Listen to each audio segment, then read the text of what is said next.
Zephyr ay mukhang dediretso sa Plan X. Tinanggal. No, ito na yung kanyang Plan X. Anong Plan X yan? Tawag kasi nila dito kay Professor X si Zephyr. Okay. So, now we're seeing a interesting set of bans from Alter Ego, shutting down Dominkite.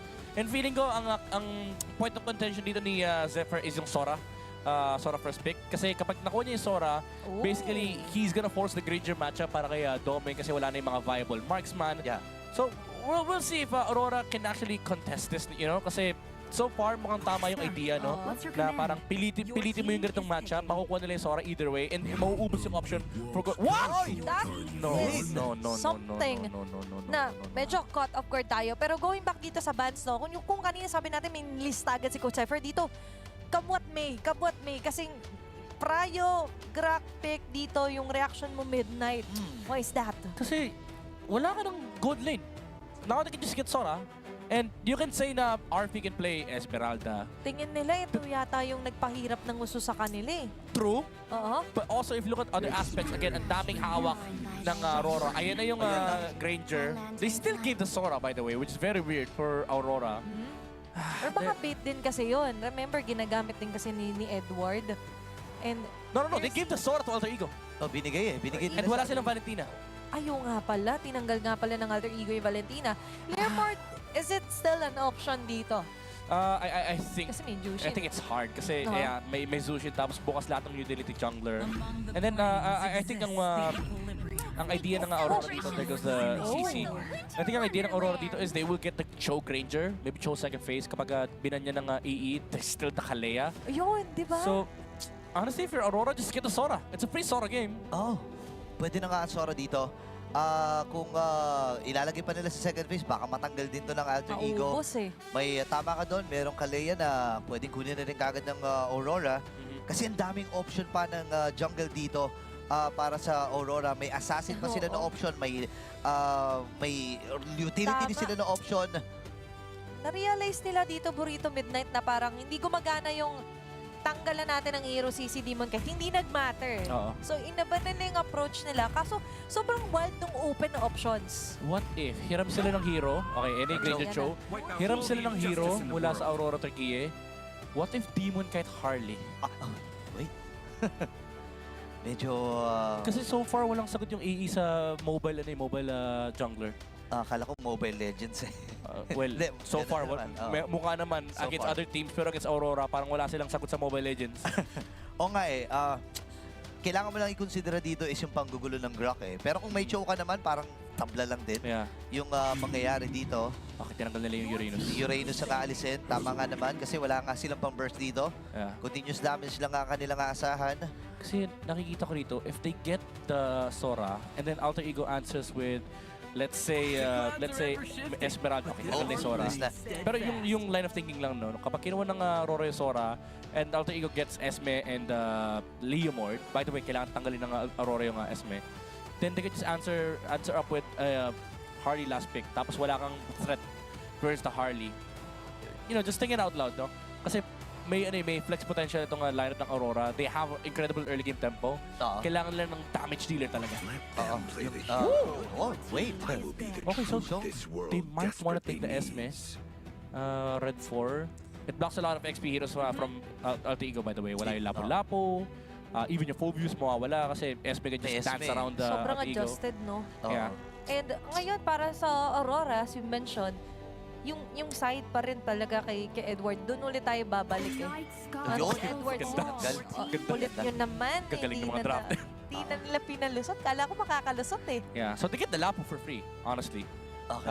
For Edward. Ayun, options for Alter Ego na discuss mo nga onto the XP such the Esmeralda or Lapu.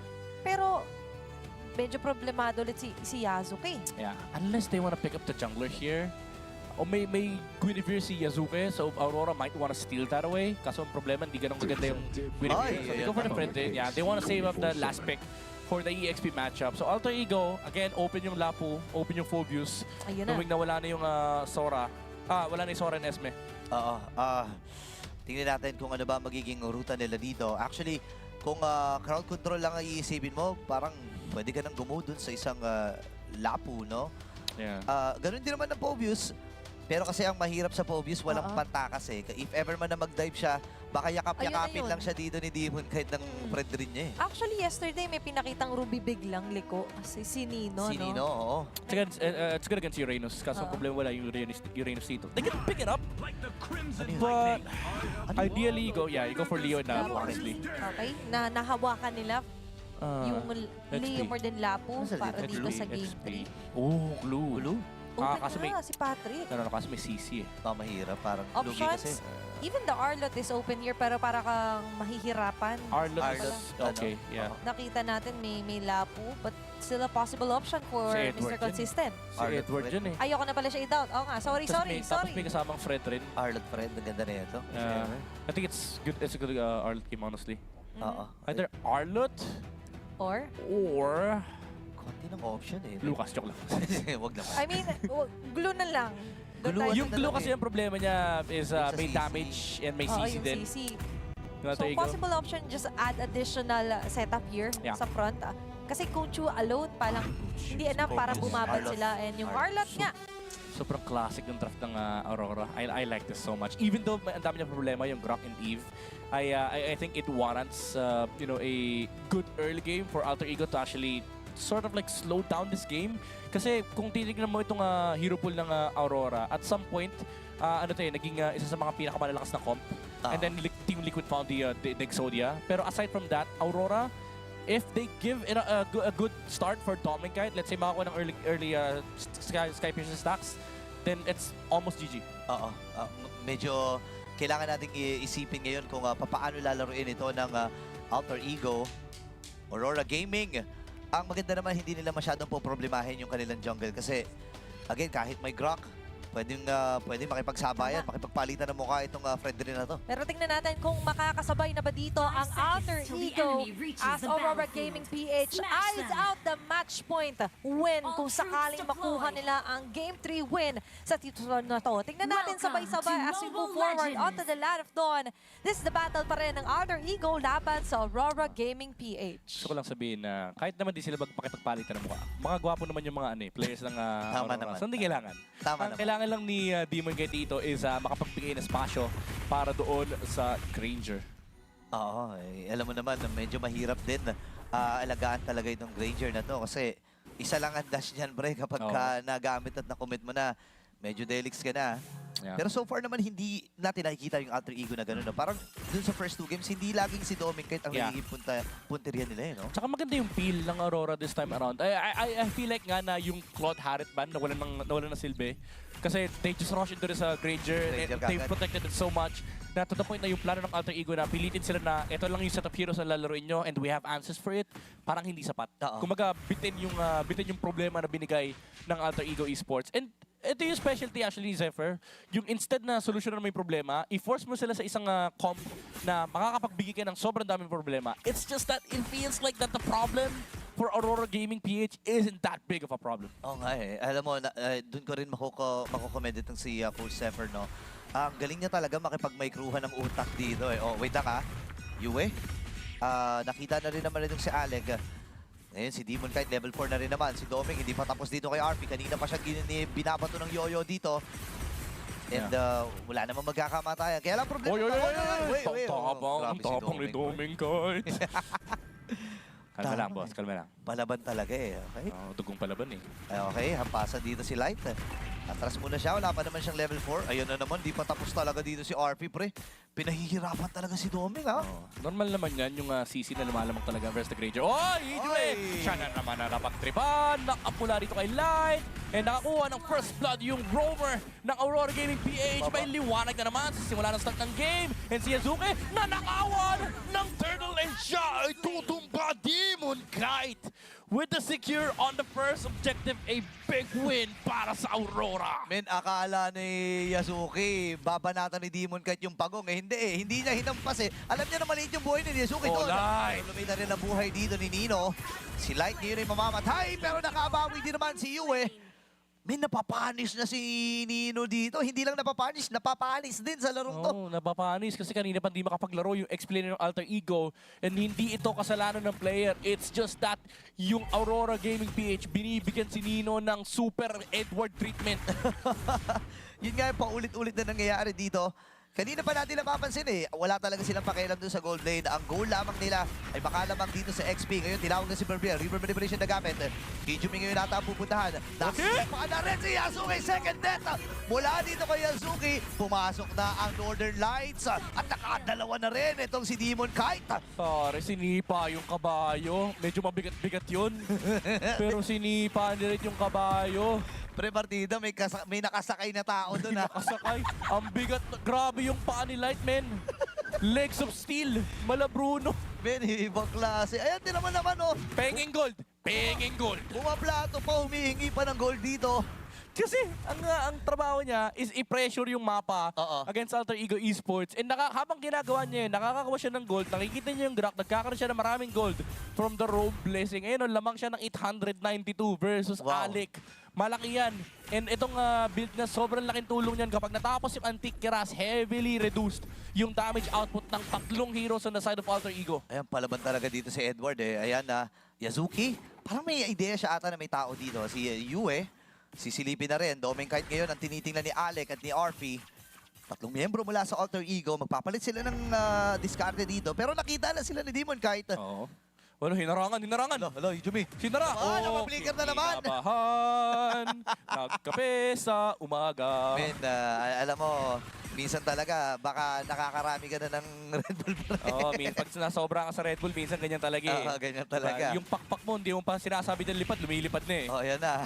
Grabe, hinarangan yung Riverman, hinarangan yung buong Alter Ego, libreng pagong Oh my para sa goodness. Aurora. May trait naman, makakakuha sila ng Torres sa itaas, pero si Doming Kite nakapag-farm sa may middle lane, and aabutan pa ata nila yung CC sa itaas. Pero sabi nila, Uy. hindi, si Light na lang yung papadala nila doon.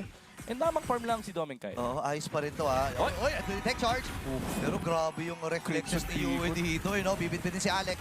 Pagtutulong-tulungan siya dito ng Northern Light at mapapatay na ni Alec. Pero may sipa din ang gagawin. Hijo may mamamatay. Yasuki kailangan na tumakbo pero bibit-bitin din ni Yue. Tatlong aka ng nailista ng Aurora. Grabe, ang linis. Ito pa, may isa pa Hoy! si Nino. Pre, di ko alam kung may Skype pierce na si Doming Kite. Pero kung meron, quick update, 3 kills na po yung Granger. Pre, pipiliin mo ang mga desisyon mo sa buhay, Nino. Si Yue, pare. Nag-touch niya yung Tectonic Charge Crimson Beacon. Nanakap siya pero walang damage. Grabe yung reflexes, no? And hindi natin masasabi talaga, men. Marami na talagang, marami nagdududa dito kay Yue, pero Panis. pinatutunayan niya. Panis, nag-vengeance lang. Iniwasan lang, pre. Okay, final shot. Sinayawan. Pwede maging stuck Sinayawan. yan. Apat na miyembro na humahabol sa kanya. Nandun na rin yung tech charge. Walang malakas sa marami. Walang malakas sa marami. Sabi ni Edward, it takes 4. It takes 4. It takes 4 and 2 ultimates. Oo. Tsaka, Actually, 3 ultimates, pati si Arfi nag-ulti. ayun nga, no? Okay, tatlong binuhos dito kay Edward. Tapos, alam mo yung masakit doon? Mag-i-spawn lang 10 seconds. O, tapos, Papapa-hashtag worth it naman siya. Oo. Hashtag worth it. hashtag worth it eh. Sabi ni Edward, okay, final slash ko to, delay ko lahat. Tapos ginamit yung tech charge, ginamit lahat ng ulti. O ngayon, libre yung mapa for the next 20 seconds. And buhay na si Edward. Ganun lang. Parang sulit na rin para dito sa Aurora Gaming. Halos 5,000 naman ang kanilang kalamangan. Nakita na naman si Hijumi. Medyo may nininervyos no kay Light pre. Pag nakikita Oo. si Light, parang Pati si Alec, nervous eh. Sabi niya, pwede ako sipahin ito eh. wala na eh. May kahit sino na lang talaga. Oh, wait lang. David Ben. Nakakasasan. Ano din yung final slash? Oh my goodness, Zero Manipulation. Ay, kinumit na rin dito yung Hijumi. Naglakad Pero lang. andito na si Light. Ayan na. Ayan Nako, na. Okay, nabahan na naman. kinakabahan na naman. Sabi ni Hijime, teka lang. Wala akong ulti, teka lang. Si Arfi, men, naangat ni Yue, napagamit ng sprint, napagamit ng ulti, kinabahan 20. Oh my goodness, naagaw. Oh! May napakagandang sipa mula kay Light. Tuloy-tuloy ata ang Aurora Gaming dito. Edward! And Edward tuloy-tuloy na rin. Pumunta na dun sa base. At may ipit ata mga member ng Aurora Gaming. Pero may mga nakap pa. Andun yung Princess Rat. Nino is down. Ngayon, next pa ata si Alec. Napang-flicker na rin itong si Alec and si Doming Kite. Pagkakataon nila na basagin yung Torres sa middle. Pare, 7 minutes, 2 to 12 yung kill score, 6,000 gold Oh lead my G. para sa Aurora Gaming. And hindi lang natin makita yung update doon sa bala ng Granger. Pero 3-0-3 na si Doming Kite. Makikita natin yung instant replay. Napakagandang sipa. Mula dito kay Light. Knock up into kick. Flicker. flicker back. Hindi in-expect ni Yuzuki yun. Sabi nila, magsama kayo ni Barbiel. Oh, yun na nga eh, nahuli talaga eh. Alam mo, medyo kinabahan ako dito, medyo naipit sila eh. Kaya lang sabi ni Edward, okay, kaya natin to, makakatakas tayo. Oh my goodness, grabe yung punish dito ng Aurora Gaming. Pre, kawawa, naaawa ko kay Barbiel, pre. Pagkasakay ni Leomord, nakasalubong nila yung Fred rin. sabi nung kabayo, May ganun pala talaga eh. Oh, wait lang, okay, final slash. okay, Para kay okay. Edward, wala nakakita. Hindi, panakot yun. Panakot lang. Tawag doon, warning shot. Oh, yun o! Ayun na. Kinabahan! Nagkape sa umaga si Alec. Nag-tectonic charge! Hindi nakagalaw. Wait lang ah. May sabog pa naman yan. At mapapasabog ito ng Aurora Gaming. 7K ang kanilang gold lead. Grabe si Light, pre, yung aura ni Light. Ayaw ano, no? Yung aura ni Light kasi. May ano, may hockey. Oo, may haki, pre. May hockey sila. Sabi kasi ng alter ego, pre, simple lang nga gagawin natin na pag umambay yung Cho, iwasan natin. Sabi ni Light, sige, aambahan ko kay lahat. Pre, pagka kinakas, sa tatlo kasi yung pre, yung isa Jit, Oo, yung isa Kun, yung isa yung Do. Shunpo, May pre. shunpo pa, may shunpo pa. Hindi, shunpo siya. Oh, shunpo, Kaya Do, pag ano, tapos shunpo. kasi yun yung nakakatakot pag nag-shunpo, ibig sabihin kukumit yun eh. Oo. Kasi sinasara yung distance. Kasi pag dalawang first kill lang, umaambal lang to. Aambal lang. Pwede nga mag-flicker yan, pero hindi. Pero pag nag-shoot po kasi, alam mo, ay, Parang- hinahabol tayo, pre. Oo. Palaban eh, no? So, sa ginagawa nila, yung shoot po, mukhang peking first kill. So, syempre, kakabahan ka. Pag kinasa yun, uy, teka lang, baka flickeran ako nito. Men, ibang klase sila dito, men. Aurora Gaming, kukunin na nila ng mabilisan itong Lord. Linis. Wala man lang signs ng pag-contest dito ang Alter Ego. Yung parang alam nila sa sarili nila eh. Pag tinignan, pag pinan mo yung camera mo dun sa may Lord na pit, may kita mo sumasayaw sa'yo yung Lord. Kaya Pero wala nga kang magawa eh. Wala eh, parang kung ikaw yung alter ego, mapapatanong ka eh, anong sagot sa tanong eh. Anong sagot sa... Kaso wala sa kanila kasi yun eh, Pilipino band yun eh. Oo nga eh. Wala kayong ganun sa Indonesia. Nona meron, Nona. No, meron. Pero ito, sa Lord din, Nona. Nona contest, Nona. Wag na. Ben, palubo na ng palubo dito ang Aurora Gaming. Pagdating sa gold pagdating sa gold.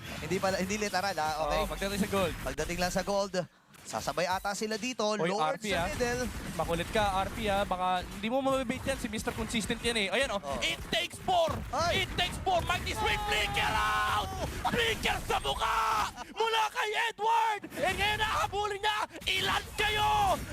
4 lang! Rekta sa base ang Aurora! Ayaw pa uwiin. Hijumi is down! Ngayon ay napapagsakot ni Torres sa middle. Kailangan na umuwi ng mga natitirang miyembro dito pero kinakapitan ni Edward dun sa gilid. Ayaw nila pasamahin si Nino. Dire-diretso na dito sa base ang Aurora Gaming. 10,000 kalamangan. We don't care at kami ay match point na!